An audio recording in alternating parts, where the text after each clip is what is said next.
अब हम इस कथा को एक आध्यात्मिक मोड़ देंगे। माता कालरात्रि को माँ दुर्गा का 7वां स्थान प्राप्त है। माता कालरात्रि के बिखरे बाल, हाथ में खड्ग एक साधक के लिए यह चेतना जागृत करते हैं कि उसे किसी भी भयावह स्थिति में अपनी ध्यान साधना को नहीं छोड़ना है। उनका यह रूप साधक को अनन्य महत्वपूर्ण शिक्षाएं देता है।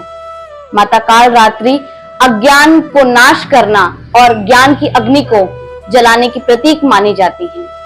माता कालरात्रि का ध्यान साधना करने से या उन्हें अंतर ध्यान करने से साधक के भीतर जितनी भी बुरी व्यवहार या बुरी भावनाएं उत्पन्न होती हैं, वो स्वयं ही नाश होना शुरू हो जाती हैं।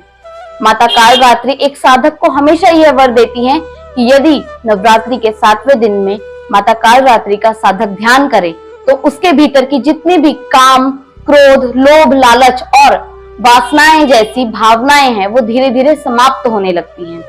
माता कालरात्रि साधक की आज्ञा चक्र से जुड़ी होती हैं। जैसे ही साधक ध्यान साधना में उतरता है और वह नवरात्रि के इन दिनों में और खास करके 7वें दिन में ध्यान साधना करने बैठता है और जैसे ही वह अपने ऊर्जा पर ध्यान लगाता है, ठीक उसी तरह माता कालरात्रि का उसे अनुभव प्राप्त होता है और उसकी ऊर्जा ऊपर की ओर बढ़ने लगती है।